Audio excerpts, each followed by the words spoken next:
Hello and welcome to the Human Frequency. We are broadcasting to you from the cold and snowy mountains of Southern California. About 2.5 years ago, we did an episode about the tiny house Psy-op. This, of course, was before computer virus 19 and really before the housing market started to completely spiral out of control. It had been going up, but it was not the monster that it is morphed into by now. And here we are 2 years and change later, and tiny houses are being pushed very heavily by the media. I'm seeing it a lot.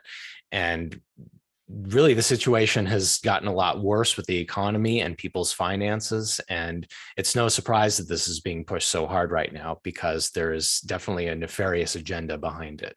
Well, real estate in general is being pushed really hard right now, as is Bitcoin and all cryptocurrency. And you have to kind of take a look at what's being pushed. It's basically being advertised in the media. So it's real estate in general, but for younger people, because everyone's been priced out of everything, the tiny house articles are resurfacing again, and there are a lot of them right now. And the tiny house thing, it's not that the tiny house is bad. The tiny house is very efficient and an interesting way to live, but tiny houses should be cheap, and they aren't.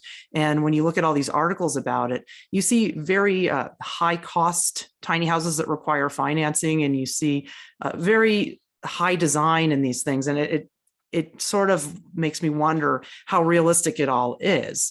But what we're seeing right now is things have gone completely out of control. We have over 7% inflation now.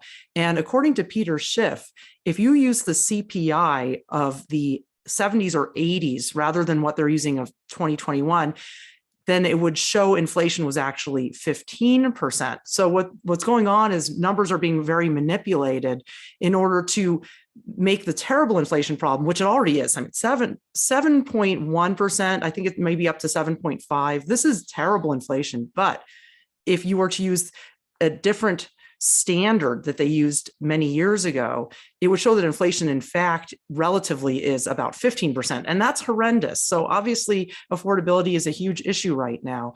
But another problem is that younger people, especially people in their 40s and younger, don't know anything about this stuff. And we've never really had much wealth to play with like the older generations. So we don't understand when people talk about the stock market, and we don't know what the CPI means, do you?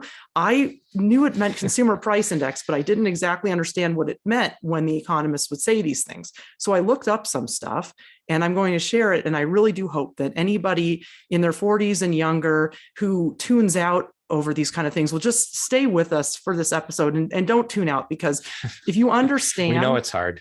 I know, and you probably have a bunch of other windows open right now and you're jumping around and stuff. I could tell by the view count on these live streams that people are coming and going constantly. Up, down, up, down. Yeah.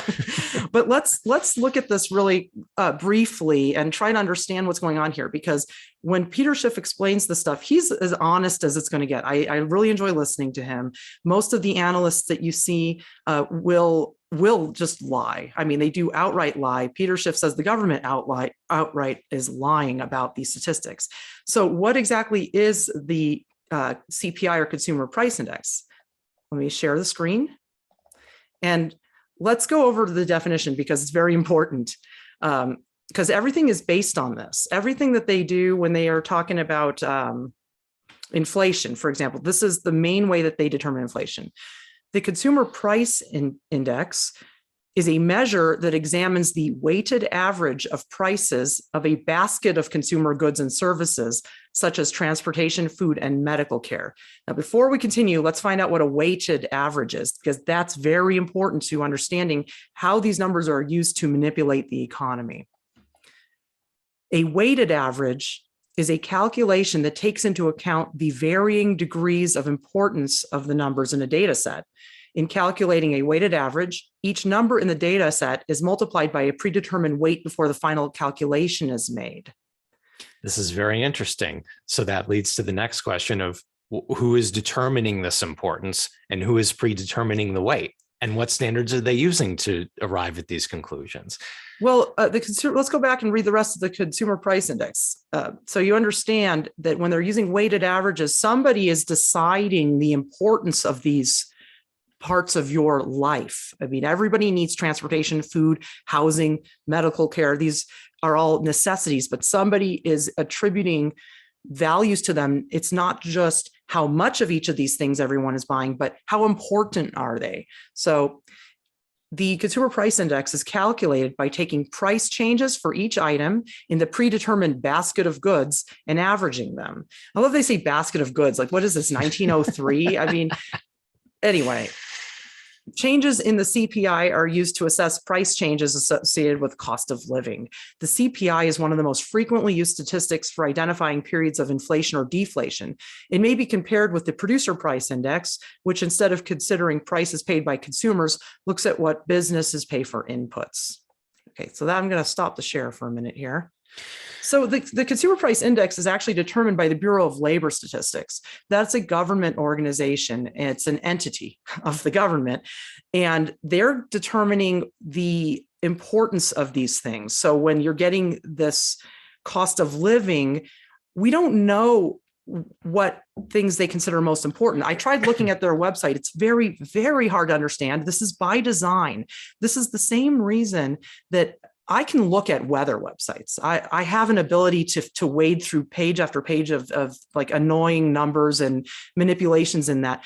It's much, much harder to look at it when it comes to finance, economy, stock market. These are all numbers, and numbers are very, very hard for humans to understand. And this is all by design. They make it hard to understand. Yes. But a government entity is determining these the importance of these items. And meanwhile, that's what determines inflation. And then the Federal Reserve determines what the interest rates are going to be. So we have one entity associated with a government determining values, another entity which is separate from the government, but not really, because the banks own the governments. I mean, they operate them. They provide the operating policy. Well, they have to, because the creditor is always the debtor is always the servant to the creditor, and all governments have national debts. So every government, we have one in trillions and trillions of dollars. What was it last? I think it was 30 trillion, about approaching 30 trillion. So what ends up happening is, of course, the government is not really running the show. It's the creditor that's running the show. So then the Federal Reserve is yet another bank. They determine all monetary policy. So they're determining the interest rates, which at any moment can crash the economy. They raise them, and then people stop taking mortgages, and that crashes the housing market. And the Bureau of Labor Statistics controls the value, they attribute the value to different goods and services. Well, I would like to take a moment to reference two resources on our website. One of them is a video, the other one is an article. The video that we did about where we exposed the drought monitor and the hoax that's behind that, you can see a lot of the same tactics. If you look into this subject, you'll see a lot of the same tactics that they use in how they cherry pick data and how they can pick and choose from a sample of things to arrive at the conclusion they want to arrive at. Likewise, the article that Sharon wrote, how the AI use math as mind control, that's available on the website. I don't know exactly what section it's on. Articles. Yeah. I didn't know if there was an article section or not, but anyway, this article describes quite perfectly how the AI just kind of saturate the sources of available information with figures and numbers, and just kind of muddle the ability for the average human to understand exactly what's going on here. So it's that tactic of making things needlessly complicated, so people just throw their hands up in the air as, I can't deal with it. It doesn't make any sense to me, and they just give up. I would say, I bet you that anybody under 45 is already gone from this episode. I really hope you're still here, because it's very important that you understand this stuff, because you're being lied to more than anybody right now. I mean, everyone's being lied to. The older people who had resources, they sunk it all into the stock market. And a lot of them also keep around a lot of cash reserves and dollars. And all of this is going to be worthless. So the older generation, according to Peter Schiff, a lot of the people who are currently retired are not going to be able to stay in retirement. So we're going to see a lot of older people becoming poor. And of course, the younger people have always been poor, or at least cash poor. So this is, nothing new to us, but we we cannot continue to allow our labor to be devalued in this way. And these manipulations are causing us to work and work and work and reap no reward. So we have to be careful and understand. And if you can stick with it and understand, now that you know what the CPI is, when you hear a pundit talking about this, you know that these numbers are determined not just by what are people buying, but somebody is saying, well, I think this is the most important part. They can change that at will too. So that can always be manipulated. Yeah. And anyone who thinks that the manipulation is a relatively new thing, allow me to disabuse you of that notion. This has been going on for centuries, millennia, in fact. This sort of thing was in the Bible about unjust weights and measures, things like that. This sort of dishonesty has been going on since really since the beginning of civilization. And that's what this is. This is unjust weights and measures. So if you're not just weighing things and measuring things for what they are, but you're manipulating it, that is unjust weights and measures. This is against the law. It's against God's law. We're not supposed to do that. The other thing that's against law is making money off of money. That's usury. Yeah. And the dollar inherently is usury. We actually have an older episode about that too. The dollar is usury. It's unlawful because it's manipulated. So let's say you work a certain amount of hours, earn a certain amount of dollars, but then the dollar is inflated all of a sudden and the value goes down. You've just worked for less. So you did the work, you thought you were getting something from it, then a bunch of it was stolen from you. It's called the hidden tax of inflation. Yeah. But with real money, that would be gold. So dollars are currency, they're not real money. But with real money, that would be gold and silver. That can't be done because it's impossible. Now, the law cannot be broken. God's law cannot be broken. We can try, but it's all in our minds. Let's say that in the real world, God's world, somebody needs help and someone loans them a gold coin. There's no way to charge interest on it because there's only one gold coin. So you can't loan someone a gold coin and say, well, when you give it back, you owe me that gold coin plus another eighth ounce gold coin to cover the interest. That the person that borrowed the coin doesn't have another coin. They borrowed it because they need it. They don't have it. So what would be fair would be you loan somebody something and then they pay it back later. That's fair. That's lawful. And that is not what's being done with dollars. What's being done with dollars is the loan is given with interest because dollars can just be printed at will and numbers can just be generated in a computer. So with fake money, currency, you can break the law. I mean, you're not supposed to, but you can. With real money, you would never be able to. It's I mean, when I said saturation earlier, I really meant it. You can't look at any article online without some advertisement popping up about get in now while interest rates are low. It's just over and over again. It's crazy, but it is unlawful, completely unlawful. And the thing about usury is both sides, it's unlawful either way. You can't charge interest and you can't take interest. And as you can see, unlawful actually means impossible. So we're not talking about, we're not talking about the legal system, by the way. We're talking about real law. Right. And when we talk about sinning, when you hear about sinning, people always think it means sexual things or using drugs or something like that. Sinning just means to transgress the law. But the law of the universe is set. It can't be transgressed. So if you do transgress it, you've done it in your mind and it will always come back to hurt you later. So like I said, there's only one gold coin. So in the real world, usury is actually impossible. Unlawful just means it's like breaking the laws of physics. It just means impossible. And what happens with the dollar manipulations and people using currency instead of real money is that we're being tricked into thinking we owe something we don't owe because that's unlawful. Yeah, tricked into undertaking debts that are not ours. That it's as simple as that. And yeah, it's one of the most unlawful things that there is. We're also tricked into thinking that currency has value, which it doesn't. It only has value in our minds. In fact, there are only two tangible assets of value.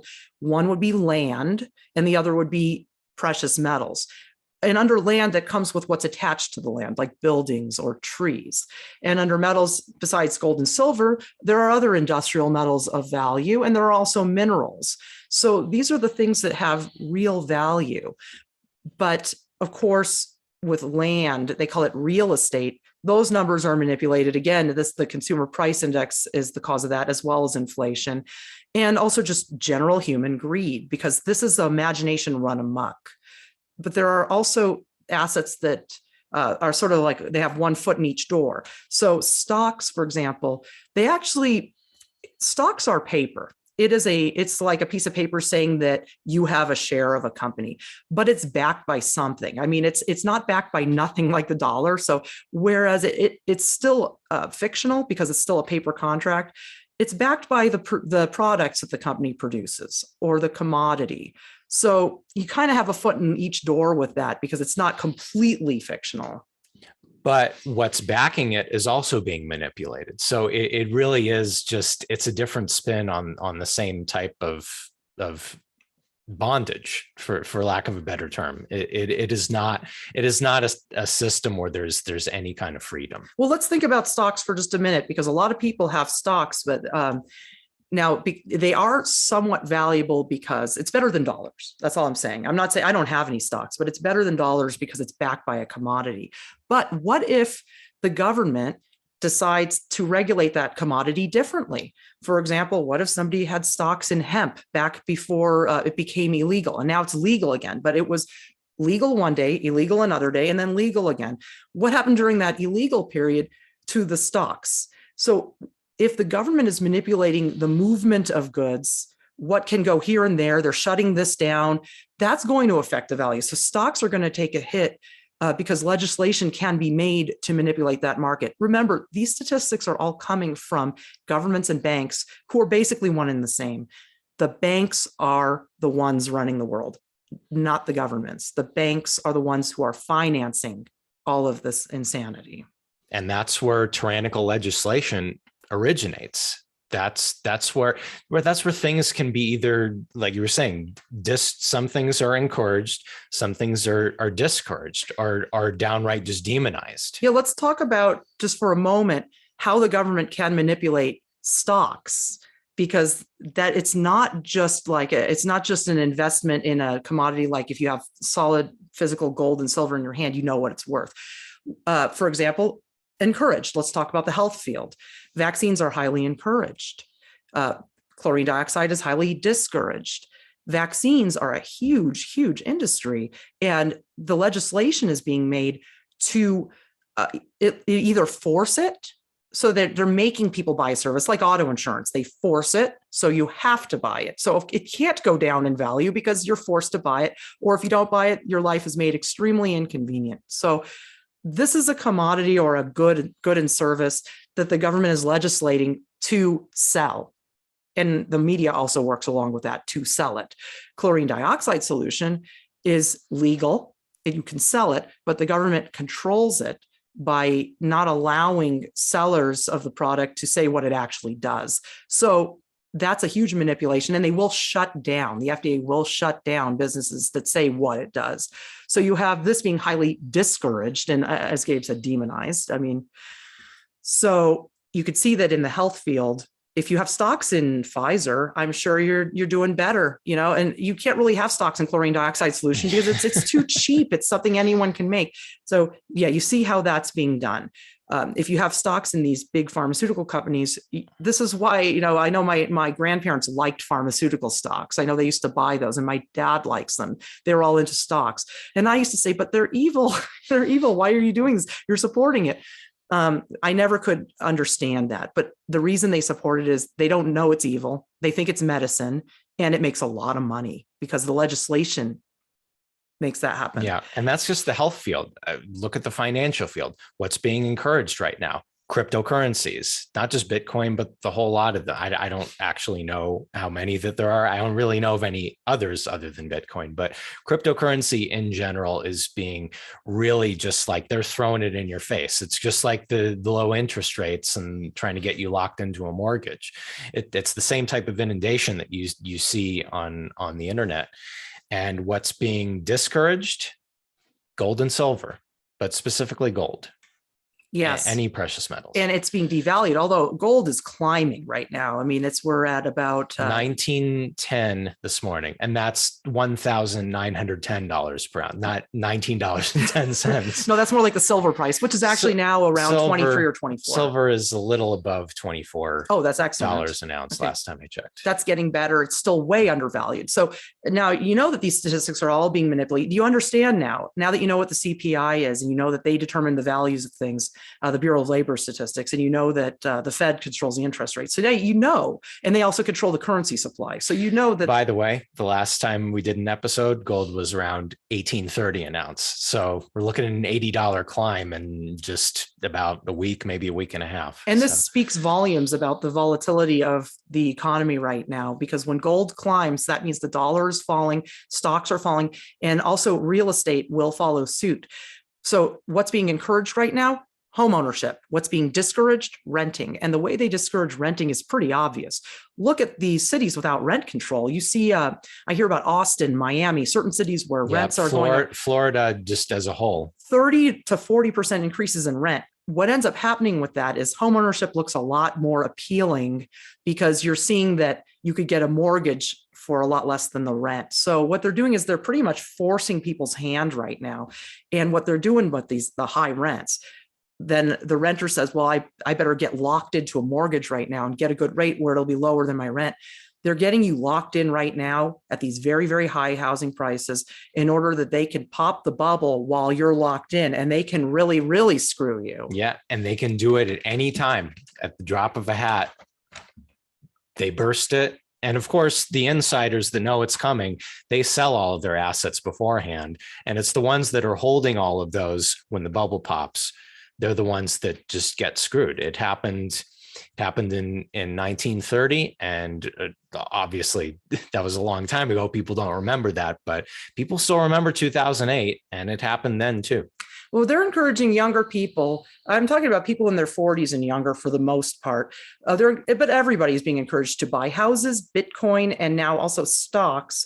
They've made apps now so that stupid people can buy stocks. You know, dummies like me who don't know anything about the stock market can get on a smartphone and just buy stocks. So they're making it extremely easy to get into assets that are destined to lose value. And with younger people who don't have any liquid assets, which they don't. I mean, they only have debt. If you look at all the statistics, Gen X generation, millennial generation, and the younger ones, they don't have anything, just debt. How is it possible for people of these age groups to buy any of these assets, houses, Bitcoin, or stocks? It would have to be more debt. I was offered a credit card through the bank that doesn't have any interest until April of 2023.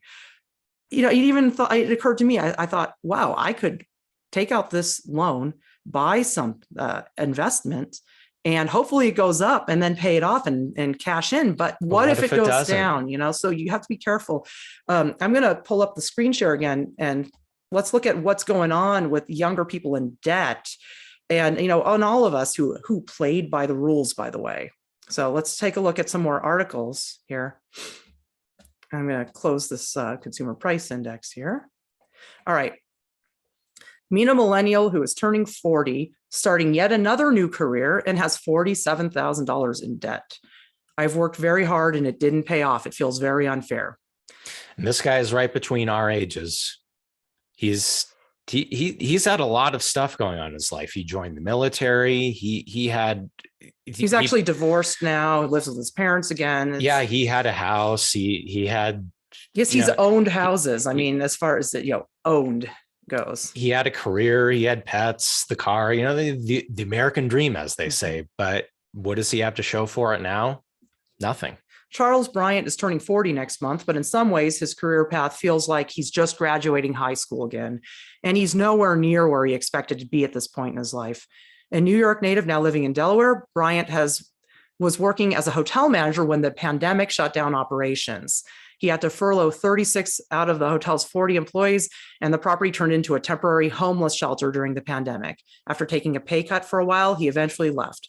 The pandemic halted all positive momentum I had built professionally in the 10 years prior, Bryant tells Fortune. So this is another huge problem, obviously, is CompVid, that they were covering up their computer virus and their banking glitch of September 2019 with this fake virus. So everybody was losing their jobs over the flu bug, basically. And this is what happened to this young man. Basically the same things that's happening to everyone. And I don't know anyone whose business hasn't been hit by CompVid. So let me scroll down a little bit. Gabe already mentioned, I'm just going to scroll past it. He had the lifestyle. He had the houses. I had a 5-year, 10-year plan. I wanted to be at a certain place. Everyone dreams it, and everyone has these dreams of where they're going to be. And now he's saying that he's starting off at the beginning. He says, I followed the rules that they gave us. I played the game and went to school, and I did very well. Every job I've worked very hard, and it didn't pay off. It feels very unfair. So there are a number of setbacks that he has encountered. And just before that, he says, I've had a couple of nice houses, but I haven't been able to maintain that, and I don't have anything of my own. I've had to either sell, sacrifice, or lose just to kind of stay afloat to get to this point. So this article is actually very interesting. I can't read the whole thing right now, but I will read some parts of it. He did join the military. He served in Iraq and Afghanistan from 2006 to 2012. And he says, I have always envisioned myself as a family provider like my dad was. So this was my chance to do that, Bryant says, but timing was against him. I came home from combat and the housing bubble had happened. I went from being a soldier in the army to working at 7-Eleven and Taco Bell to make ends meet. Trying to make ends meet. And this is sad because this is a college graduate. This is somebody who did everything he was supposed to do. It says, unfortunately, Bryant's experience is not atypical. In 2010, during the height of the Great Recession, 17.2% of those ages 20 to 24 were out of work. That employment had long-term consequences with the Center for American Progress estimating that those younger workers lost out on $21.4 billion in earnings over the next 10 years, or about $22,000 less per person. That's huge. Can you imagine, if you had $22,000, what you could do with that? A down payment on a house, a car. There's so many things you could do with that. But this is what's happening with the younger people. This is why we're talking about this today. Don't get suckered into more debt. Don't get suckered into these psyops that are going on right now. Just, hang tight and keep doing what we do and we do live tiny, by the way. And this is interesting right below that. Millennial wages continued to be stagnant for years. This is what I'm talking about, the wage price gap, which has now grown into a canyon. It's ridiculous. Continued to be stagnant for years after that, even once employment rates recovered. In fact, millennials earn about 20% less than baby boomers did at the same age, despite being a better educated generation overall, according to a 2019 report from the nonpartisan think tank, New America. And debt burden isn't helping. The same young man has incredible student debt. He has, it says... Sorry, I just want to read one more thing. Just scroll just a hair. It seems like every 5 or 6 years, we kind of get back to that above water phase, or at least seeing the surface of that water, and then something just drags us back down. What do you think that something is? That something is the same thing that keeps this cycle of victimization going, and it's debt. Debt is bondage. So Bryant went back to school for marketing in 2015 and wrapped up his coursework in 2019.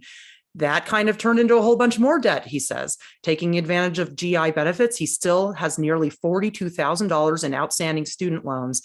He has another roughly $2,700 in credit card debt. Overall, the average millennial carries about $28,317 in debt, not including mortgages, according to Experian's 2021 State of Credit Report, which classifies millennials as those born between 1982 and 1995. When including mortgages, millennials' total debt averages $255,527 per person. Now, I will just say, God would never allow this. This is not, this is ungodly. This is not the way it's supposed to be. We're not supposed to go into debt for a home. It's not supposed to work this way, but we're going to get to that. This is not normal, ladies and gentlemen, not by a long shot. And by the way, Bryant earns $70,000 a year. That is not a small salary. So he says, even with that, he says, in the grand scheme of things, it's really just a living wage. He cannot pay off the debts on that. This chart here, I do not know how accurate this is. Definitely my generation, which is, I'm a few years older than Bryant, says $32,898 in debt average. Millennials, 28,317 in debt average. The only reason Gen Z is only at 12,000 is because they're younger and haven't accumulated much debt yet. Same with millennials. They're going to end up even having more debt than Gen X by the same age. But, every generation here has debt. But of course, then the silent generation are older than baby boomers. Many are not alive anymore. So that debt statistic is going to be smaller too. But you see, debt is everywhere. Every generation has it. But the younger people have it worse because our wages are much worse relatively. That cost of living. What was it that you said it was called? The wage to price? Wage price gap. Right. Which is now, it keeps getting wider and wider and wider. That's exactly what Bryant is talking about here, that every time he feels like he's going to get above that high water mark, he just gets dragged back down again. Now, I know this is due to this tremendous injustice. It's not just debt, it's the manipulation that's going on of the markets and the manipulation of statistics too. So the last thing I'm going to read from the article here is, despite the fact that many millennials have started saving for the future, 38% of millennials feel unprepared for retirement, the highest rate among generations surveyed. About 13% believe they'll never retire, while another 18% of millennials don't have a retirement plan. I actually think that these numbers are skewed. I think that's way, way more millennials that won't be able to retire. I'm of Gen X generation, and I won't be able to retire. Neither of us will. But my hope is that we'll be able to work a little less when we're older. We're trying to set ourselves up for that by learning how to grow food. I'm currently growing herbs in my window. That's my little start on that. We're going to try to learn how to do more subsistence so that we are not as dependent on dollars. But as it is, neither of us would be able to retire. And I think that's way, way more than 13% that say they'll never retire. I think it's more like 13% think they will be able to retire. Yeah. Likewise, in the paragraph below, that there's another dubious statistic. This one here? Those ages 35 to 44 earned a median salary of $85,694 in 2020. That there's no way. I bet it's half of that. We were ages 35 to 44 in 2020. In fact, we were 35 and 44 in 2020. And I can tell you right now, we don't even make that combined. So, I mean, because I know what people make. And I even had, a good job in a financial job for a very high-end gallery. And I still made about half that. So let's get real about wages here. Yeah, I mean, right above that, by age 40, Fidelity recommends having 3 times their annual salary already saved for retirement. That's what very, year very is this? funny. 1978? Yeah. I mean, it doesn't work like this anymore. It's like, it's hilarious. It'd be hilarious if it wasn't so sad. It goes back to that wage price gap. If you can't, if your labor is being consistently devalued and you work and you can't save. I'm stopping the share for a minute because I'm actually going to do another screen share of something else, and I have to do it this way because I want to get right into the houses now, because of all of the human needs, I would say housing and food are top. I mean, healthcare is way up there. Transportation is way up there. But let's say, what's the most important thing anybody needs is a roof over their heads. So I'm going to show you something for sale in our neighborhood. I got to pull up a different window here. Okay. This is a tiny house for sale in our neighborhood. This is not a tiny house. It's pretending to be a tiny house, but tiny houses should be cheap. Well, this is a tack room on wheels. That's what I call it. It looks like a shed, basically. And when you buy a home like this, you're not buying any land. You're just getting the vehicle. So it's basically like a trailer on wheels. Now, you could get a trailer, like a full home in a trailer, with a living room, a bedroom, a kitchen, a bathroom, even a laundry room for about $15,000. Even less, you can get some good deals on them. Potentially, yeah. So this one here is being advertised. I looked at it at the side of the road. It looks like a shed on wheels. I'm going to zoom in on that. Let me zoom in on that price tag there. I hope you can see this. I'm going to go real big here. Tiny house for sale, $20,000. By the way, this one started at $28,000, but God blew the sign over. And when they put it back up again after the wind, they lowered the price. They found that the 8 had blown off and changed to a 0. So, of course, It's ridiculous. this is what they're selling. These people are selling this as a tiny house, and I think it has electrical. I think you could plug it. I think you can like probably park it at a trailer park or whatever you need to do. But are you kidding me? $20,000? A tiny house should be cheap. This tack room on wheels to me looks like, I would say maybe $2,000. I mean, even that's a lot, but I'm saying that because sheds are expensive. I know that even a small size shed's about $400. So fine, I'll give it $2,000 for it. And even that's way too much. But you see the problem here is that these high rents are essentially forcing home ownership, and everyone is just being suckered into these 30-year debts. That's 30 years is a very, very long time. A lot can happen. And it might look good at first. Like you could crunch the numbers and say, oh yeah, well, rent's this much and I could get in while the rates are low. But a 30-year mortgage is bondage. Well, you don't know what's going to happen in 30 years. I mean, in 30 years from now, I'll be elderly and I don't know where my life's going to be. I don't know if I'll have a health problem. I don't even know if I'll be alive in 30 years. So 30 years is a very, very long time to commit to something, especially when markets change. What if rents go down? They did in 2011. I rented very cheap in LA in 2011. I got a 1-bedroom bungalow, freestanding, my own house for $825 a month in 2011. It needed work, but I fixed it up and it was a very nice home for in the middle of Hollywood. Yeah. For many years. But the point is these numbers are all being manipulated, and who's manipulating them? These statistics are all from the Bureau of Labor Statistics, a government agency. So they can decide what they want, just like drought.gov can decide the factors that contribute to drought. If you look at our drought monitor hoax video, you'll see that the drought statistics are all made based on things that may not even have anything to do with rainfall. So this is the same in this case. I wanted to share now, the reason we say be very, very careful. If someone's advertising a shed on wheels for $20,000, first of all, how are you going to get a loan for a shed on wheels? What kind of a line of credit can you get for that? It would be assuming that you already had $20,000 to spend on it. And very few people do. And if you have $20,000 to spend, do you really want to do it for a shed on wheels that should be a couple $1,000s? I'm going to show you some listings of property that have a property history included. A lot of people are hiding that now when they sell their houses, but I found some with the property history included that show you what they cost at the low point and what they cost now. Want to take a look?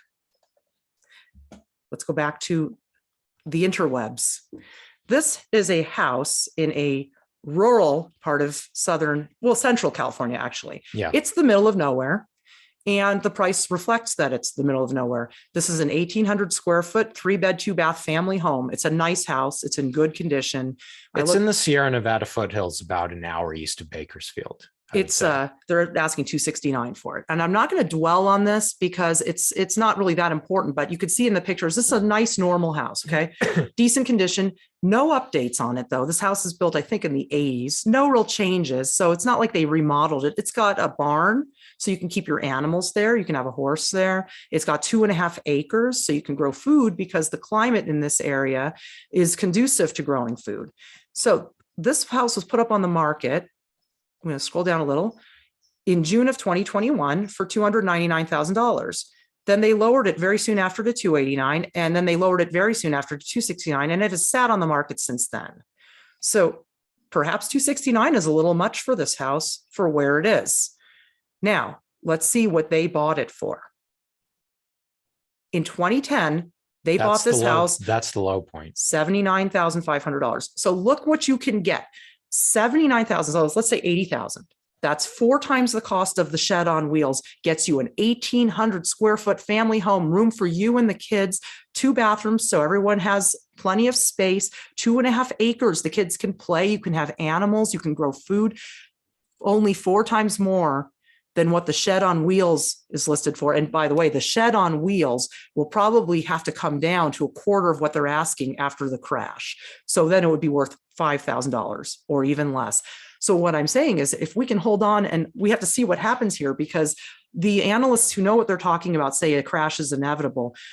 If you could get a big house like this for $80,000, just think, what if you found yourself a 2-bedroom house on a city lot or 1 acre? What if you could get a house for $50,000? This could happen. Let me show you a couple more.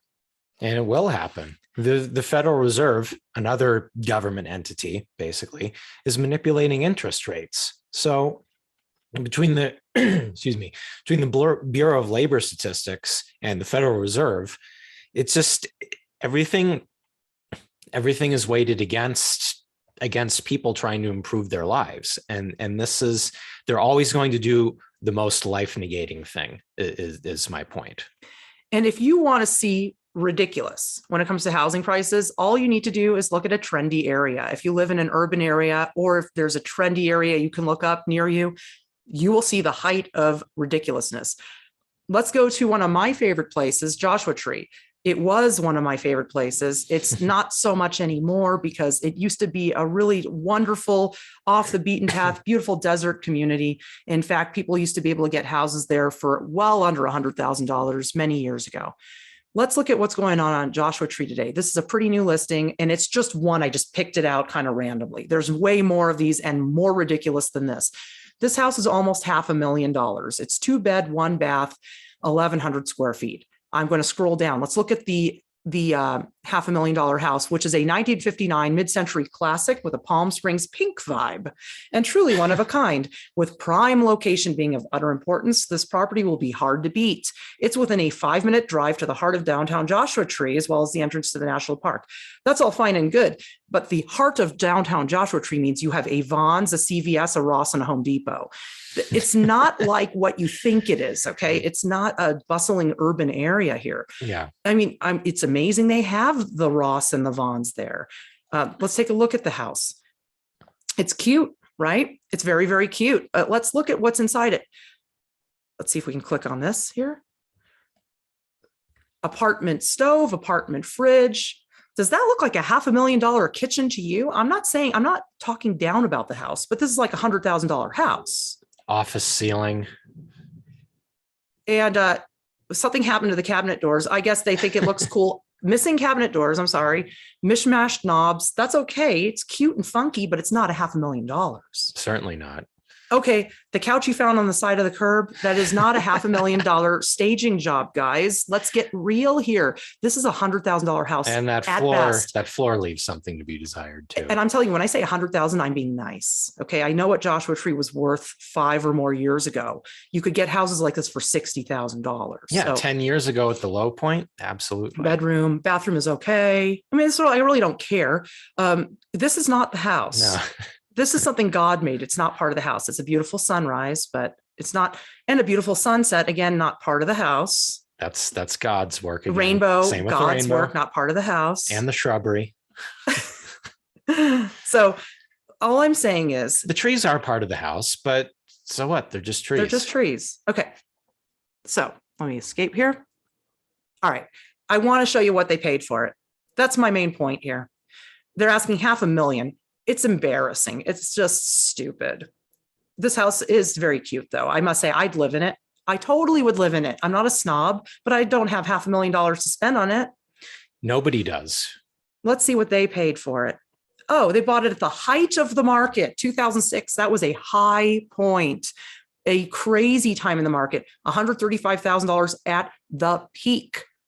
Wow. This is crazier than the last one. And guess what it sold for in 96? $35,000. And you got to look at it. They didn't remodel it. They didn't update it. I'm glad they didn't. I love mid-century. It doesn't need to be remodeled. But let's get real here. What did I say it was worth? $60,000. That's exactly between what it sold for in 96 and what it sold for at the high point of the market in 2006. That's my point. This is just greed. Plain and simple. And we're going to wrap up with one more house. A humorous, if any of you are really looking. If you're looking for a fixer-upper. If you're looking to live high on the hog, then look no further than 8300 Screech Owl Road. I think that says it all right there. So on the other side of town, this is near Joshua Tree. This is 29 Palms. You can get a little bit of a better deal. You could pay a little more than those guys paid at the height of the market for their nice house for the exploded meth lab on Screech Owl Road. Let's take a look at the interior. Cozy. Very nice. I like the rain barrel. I guess we could do our show from that corner there. Do you think we could get financing on this house? Yeah, we just clear some of those wires and trash out of the way. Let me tell you, I don't even think a private money lender would give you a loan on this. And for anybody who doesn't know what that is, if you're trying to buy a house, you could take out a bank loan. And if it's not financeable, like this former meth house, there is a toilet. There's Where no would you wash your hands? I don't, in the toilet. Even a private money lender who would give you hard money to buy the house would probably balk at this one because they have to feel confidence in you and the property if they're going to do that. I think they would just go running the other way. Wow, $145,000. Let's take a look at the yard. Okay, dirt. The fence is nice. Dirt is good. It's level. I'll give we it have that. those rain barrels. We have some of those on our property. And some, in the garbage, we have some of that too. We're busy cleaning it up. Curving chemtrail up there. Nice transmutation. But see, we have all this junk, but we don't even pay for it. It's just part of the property. You know, it's like we got a good deal. We didn't get screwed over like people are now. We were very careful and we got very lucky. I do think our house was God-given because we have low rent and a beautiful piece of property. More trash. We have that too. We've been cleaning it up. It takes a while.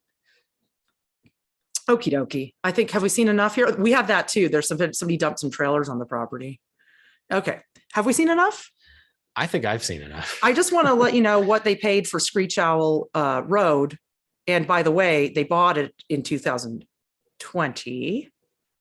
These guys who are selling the exploded meth lab for $145,000, by the way, a price cut, they wanted $155,000 for it. They bought it 2 years ago for $35,000, held it for a little while, and then put it up for sale for $175,000, lowered it to $165,000, lowered it to $155,000. Guys, you overpaid at $35,000 for the exploded meth lab. Sorry to say. There's nothing that can be done with this. This is a total teardown. I wouldn't pay 35,000 cents for it. Honestly. Curious about the property taxes? That's unavailable. Oh, estimated monthly cost, by the way, $708 a month is their estimated monthly cost. If you could even get a loan on it, which you can't. That is like comparable to our rent. And realistically, the loan would be about what our rent would be because it would be higher than this because you would have to get a higher interest rate because you get a private money lender, but they wouldn't even a private money loan wouldn't finance this house. You see this sort of thing all over Zillow. And a lot of times they'll hide the history, which means they know that they're trying to rip you off but they don't want you to know that. So because houses are so expensive and even an exploded meth lab costs $145,000, people are moving into tiny houses because they don't know that the market's going to take a dip and a crash probably. I do see something happening. All the experts are saying something is going to happen here. These are the kind of articles that have been popping up lately. This is from the 19th. So it's just a few days ago, February 19th. I'm 22 and I live in a 250 square foot tiny home in the woods with my partner. Here's how we save space. Well, you see what they're trying to do here is they're trying to get people to think small. They're trying to get people to lower the quality of their own lives and to not value their labor and also to not value themselves. I see actors when I see this, I see staging. You know how they stage a house to sell it? These tiny houses in these articles look staged. They almost look like sets to me. And I'm not sure if they're even real houses or if these are even real people. But let's take a look real quick at this article. So there was a few things I wanted to point out. So here's their office. And, yeah, right. And it's extremely... We have an office in our space, by the way. We know what it looks like when you have to cram it in to a small space. And this actually, is not realistic right here. Our office takes up about as much room as this one. We live in what was traditionally called tiny house, by the way. I have a book here. Oh, I don't know if you see me in the corner of the screen. I have a book about tiny houses. This book has houses that are anywhere from about 1,000 square feet to down to like these little really tiny ones. But back when this book was written in 2009, which was at the low point of the market, tiny was considered like what we have now. We live in a 500 square foot house now, and it's ample for us. It's not ideal. We don't have the workspace we used to have. We downsized to save money, but we used to have an office and a production space for Organite. Now, it's a lot harder to do our work, but we manage and we have an office. And our office, this is not a realistic office. This is like a staged office. You can't fit a ceramic cat in. No, There's no room for extraneous objects when you're dealing with a space that small. No way. And I will also point out, and over the toilet shelf in our bathroom, we have this too. We do a lot of the same kind of things these guys do. Their house is about half the size of ours, but we do a lot of this. In a 250 square foot house, there's no room to stage toilet paper. There's no room to put this much toilet paper as a decoration. You would be putting other things in there. In our bathroom shelf, we have toilet paper. We have other things too. We have little boxes that hold other items. Yeah, nail care, towels, things of that sort. So this is a little unrealistic as well. This is staged. It looks like an IKEA display. 30 inches wide, the bathroom, it says there. 30 inches wide. So this is their bedroom loft. And again, this is a little like our bedroom. We don't sleep in the loft. We have a little bedroom, but it's not much bigger than this space. And we couldn't fit trees in ours. No, we can't fit these little tree decorations, these big tables next to it. We don't have a nightstand. We have a mat on the floor and a lamp on the floor, basically. We don't have room for any of this stuff. So, and there's no room for the little toy animal on the floor. This is an unrealistic space. It looks staged. Yeah. And no red fox for us. So I would also read a little bit from this. So I could tell you, this is an advertisement. Okay. This is not a real, these aren't real people. I'm going to read what she says about, this is the lady, the 22-year-old woman writing about her house. Every night we ascend our ladder into our loft, which is actually perfect for a restful night's sleep.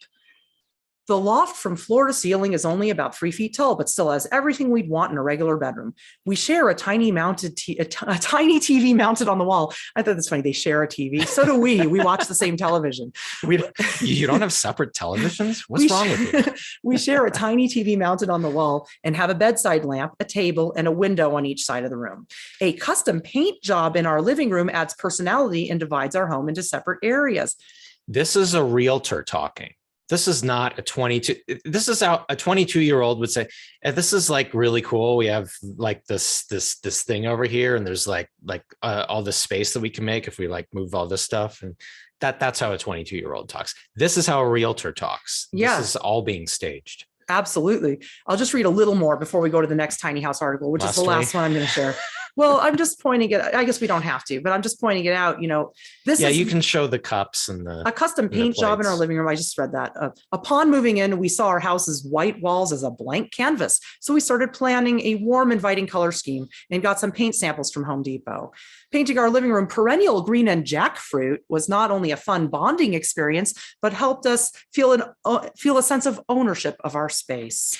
Trust me, this is not the words of a 22-year-old. If you're living in 350 square feet, you'll have plenty of time for bonding. Tell me about it. We live in a 500 square foot house. It's maybe a little less. It might be in the high 400s.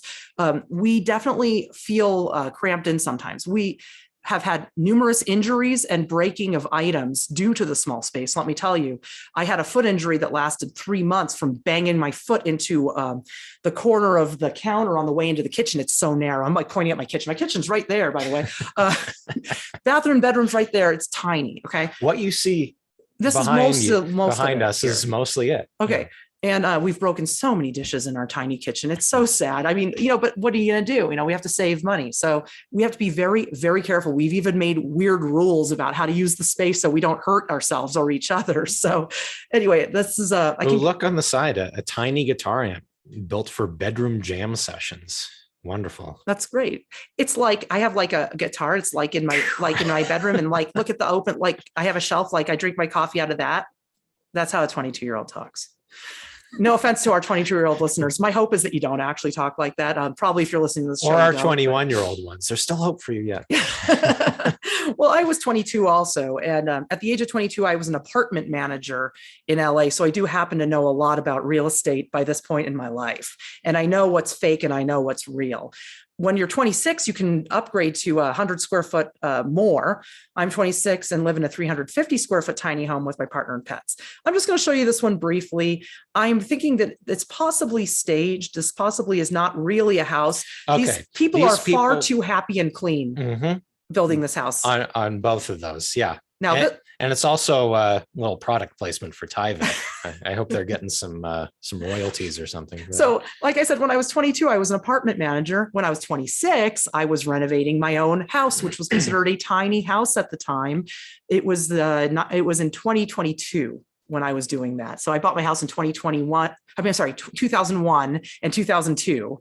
I was renovating a house. In fact, it took me until 2006, and I was able to sell it at a pretty high point in the market and get back what I put into it, thankfully. I wasn't clean and happy like them. I was miserable. These people are extras. I was an extra. You were an extra. We can see extras when we look at them. These people got non-union, $250 a day.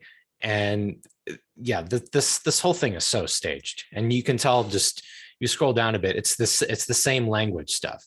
And this picture just outright. We have a loft in our house as well. Our loft is an attic space. It's not fixed up nicely like this, but it came with the house. It's great because we don't have room for anything anymore. So we put it all up there. The attic space we have is comparable to this upper space here. There's no way that you could sit at a desk here. I can't sit on a chair in our attic. I butt my head all the time up there. There's no way anyone could actually use this desk. It's staged. Not unless you're Vern Troyer or something. You'd have to be very tiny.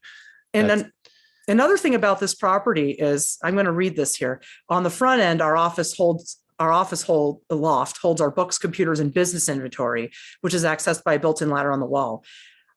What kind of business inventory? Are these guys selling thimbles? I mean, what is so small that you could fit in there? Are they selling intangible objects? I mean, it's possible if their business inventory is all ebooks or something, but we have our business inventory in our office, which now we don't have an office anymore. We downsized. We used to have a wonderful office, but now we have our office in our eating area of breakfast nook.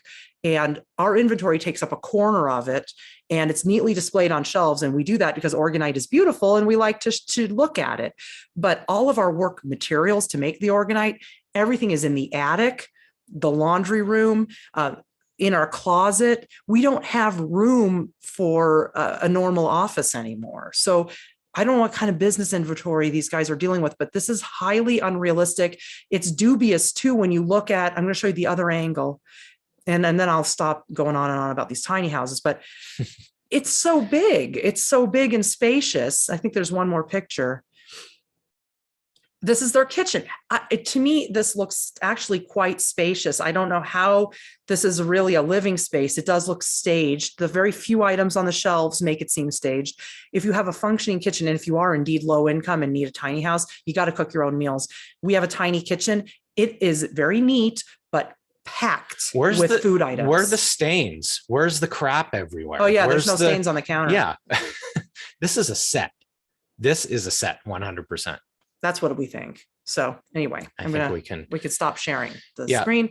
All right. What's going on here? This is, to me, all about unjust enrichment, and more importantly, parasitic feeding off of the suffering of people that can't make it anymore working in the matrix. The matrix just doesn't work anymore. It's crumbling. It's fading away, and it's not working. We see article after article of people saying that if they work and they're just not making ends meet. So now that we're back, I'm going to show off the book. This is the tiny house book, and I really enjoy it. I actually like tiny houses. That's the thing about this. I'm not against them, but I'm against the prices. One of the parts of the article I forgot to read, I wanted to mention that, is that the 22-year-old lady was talking about finding financing options for it. If you need to take a loan to get that, then you need to rethink this, because the tiny houses should not be as expensive as they are. Then they shouldn't be as tiny as they are. And if you wait for the right time, maybe you could even get a real house, because a lot of people are spending like 50,000 plus on tiny homes. What we're seeing is that at a low point in the market, you could get like a 2-bedroom house and live. What if you have kids? I mean, you can't live in a tiny house with kids. Not everybody is like us with no kids. We can handle it. You can't have a child in the house we live in. It would be very, very not difficult. possible.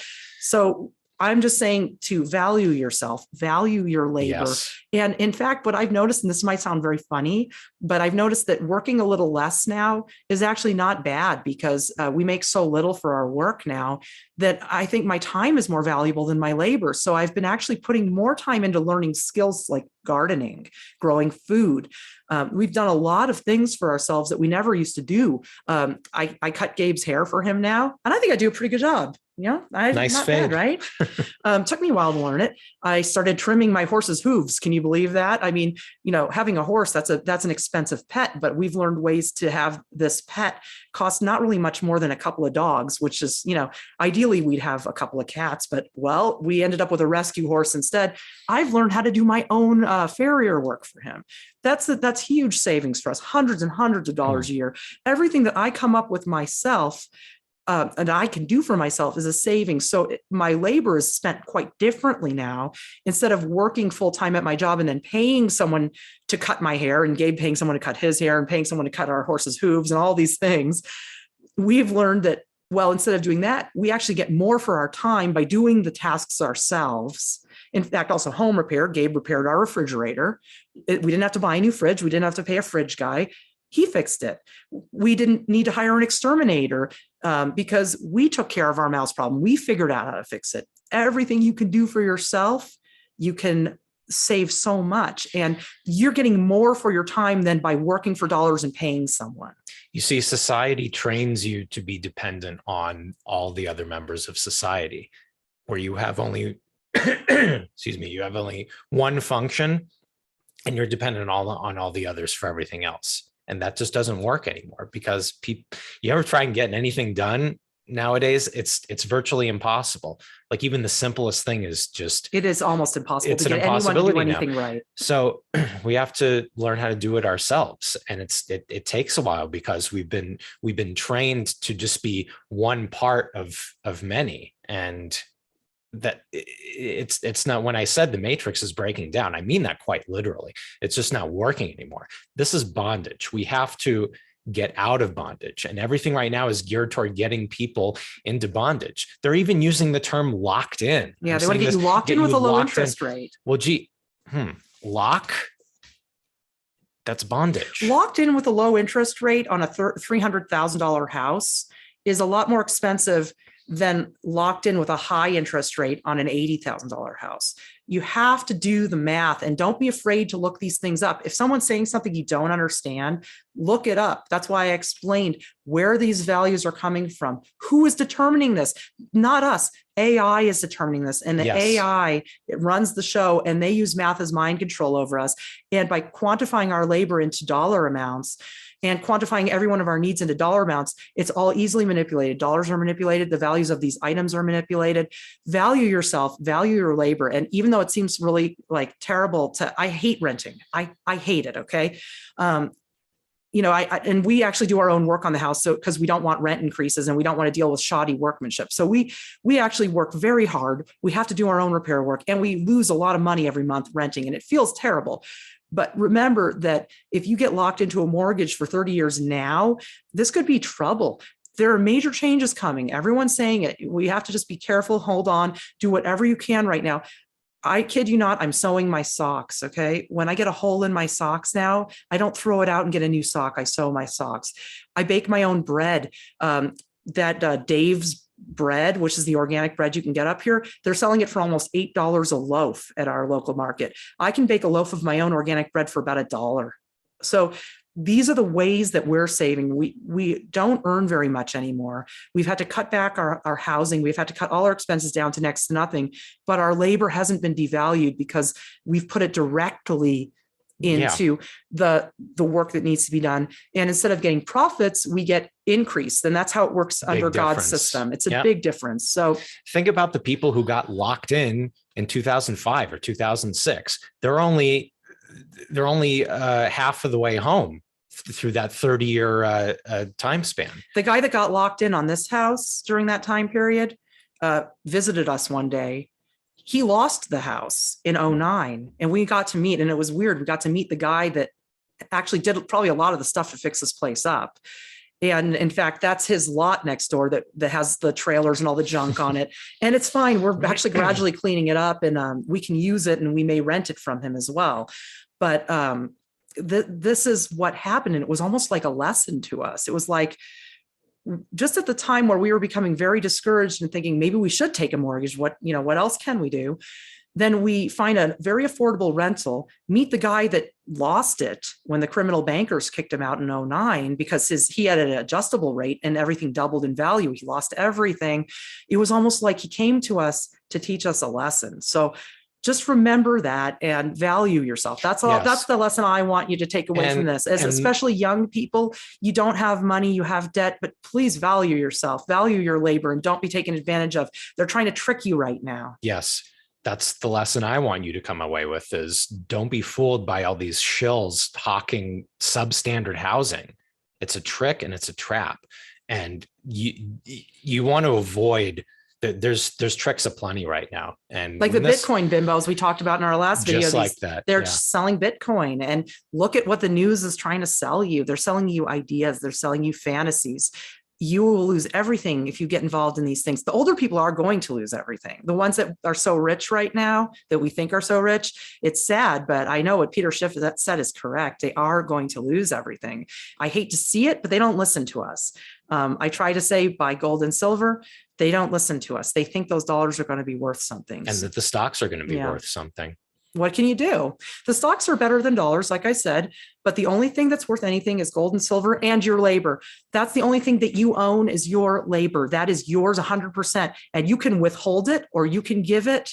And if you withhold it because you're not being paid adequately, that is fair. That is fair. And you will be rewarded karmically for it.